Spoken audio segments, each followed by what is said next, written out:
ಹುಬ್ಬಳ್ಳಿಯಿಂದ ದಾವಣಗೆರೆಗೆ ಹೋಗ್ತಾ ಇದೆ. ದಾರಿಯಲ್ಲಿ ನಮಗೊಂದು ಸಂಶಯ ಬಂದು ಒಂದು ವಾಹನವನ್ನ ತಡೆದಿದ್ದೀವಿ. ಈ ಹಳೆ ಕುಂದುವಾಡ ಅಂತನ್ನುವಂಥ ಒಂದು ರಸ್ತೆ ಮೇಲೆ, ಅಂದರೆ NH-48 ಈ ರಸ್ತೆ ಮೇಲೆ ಹಿಡಿದಿದ್ದೀವಿ.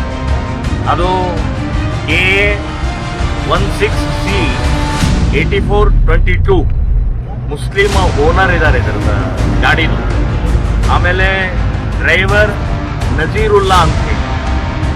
ಇದು ಕಸಾಯಿಖಾನೆಗೆ ತೊಗೊಂಡು ಹೋಗ್ತಾ ಇರುವಂಥ, ರಾಣೆಬೆನ್ನೂರು ಸಂತೆಯಲ್ಲಿ ಖರೀದಿ ಮಾಡಿ ನಾವು ಚಿತ್ರದುರ್ಗಕ್ಕೆ ತೊಗೊಂಡು ಹೋಗ್ತಾ ಇದ್ದೀವಿ ಅಂತ ಹೇಳಿದ್ದಾರೆ. 100ಕ್ಕೆ 100 ಇದು ಕಸಾಯಿಖಾನೆಗೆ ತೊಗೊಂಡು ಹೋಗ್ತಾ ಇರುವಂಥದ್ದು.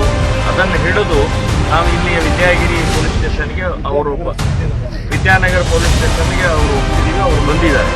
ನಾವು ಹೇಳೋದು, ಈ ರೀತಿಯ ನಿರಂತರವಾಗಿ ನಡೀತಾ ಇರುವಂಥ ಗೋಹತ್ಯೆಯನ್ನು ತಡಿಬೇಕಾಗಿದೆ. ಸರ್ಕಾರ ಇವತ್ತು ಸರ್ಕಾರಕ್ಕೆ ಒಂದು ಮನವಿ ಕೊಟ್ಟಿದ್ದಾರೆ. ಅದು ಜಮೀರ್ ಅಹ್ಮದ್ಗೆ ಮನವಿ ಕೊಟ್ಟಿದ್ದಾರೆ.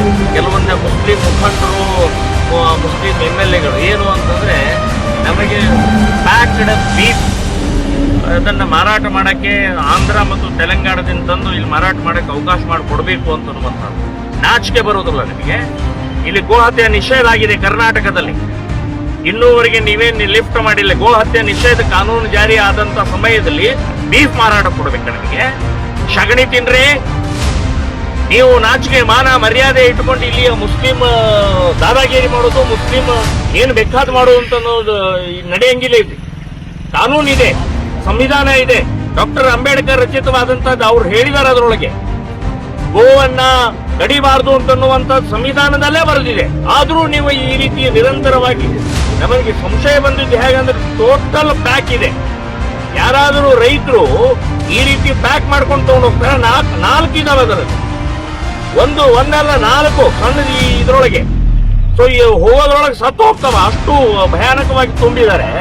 ಸೊ ಈ ರೀತಿಯ, ನಾನು ಹೇಳೋದು, ಪೊಲೀಸ್ ಇಲಾಖೆಯವರು ಕೂಡ ನೀವು ಜವಾಬ್ದಾರಿಯಿಂದ ಕೆಲಸ ಮಾಡಬೇಕು.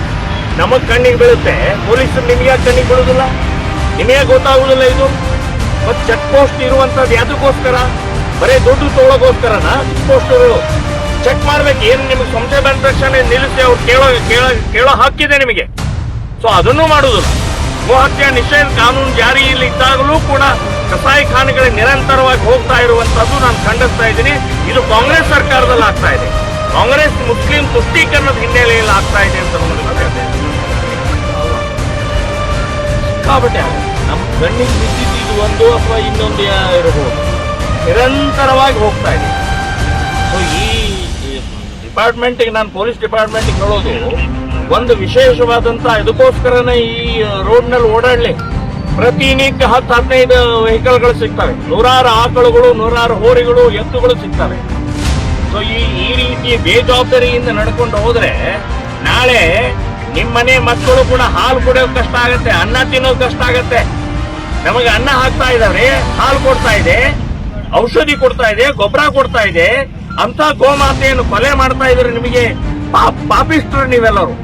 ಅದನ್ನು ಮರೆಮಾಚುವಂಥದ್ದು, ಅದನ್ನು ವ್ಯವಸ್ಥಿತವಾಗಿ ಭ್ರಷ್ಟಾಚಾರಗೊಳಿಸುವಂಥದ್ದು ಕೂಡ ಪಾಪಿಸ್ಟರು ಅಂತ ಅನ್ನುವಂಥದ್ದು ನಾನು ಹೇಳ್ತಾ ಇದ್ದೀನಿ. ಸ್ನೇಹಿತರೆ, ಈ ವಿಡಿಯೋ ಬಗ್ಗೆ ನಿಮ್ಮ ಅಭಿಪ್ರಾಯ ಏನೆಂಬುದು ಕಮೆಂಟ್ ಮಾಡಿ ಹೇಳಿ. ಲೈಕ್ ಮಾಡಿ, ಶೇರ್ ಮಾಡಿ, ಸಬ್ಸ್ಕ್ರೈಬ್ ಮಾಡಿ. ಬೆಲ್ ಬಟನ್ ಒತ್ತೋದು ಮರಿಬೇಡಿ, ಏಕೆಂದರೆ ನಮ್ಮ ಪ್ರತಿಯೊಂದು ವಿಡಿಯೋ ಮೊದಲು ನಿಮಗೆ ತಲುಪಬೇಕು. ನಮಸ್ಕಾರ.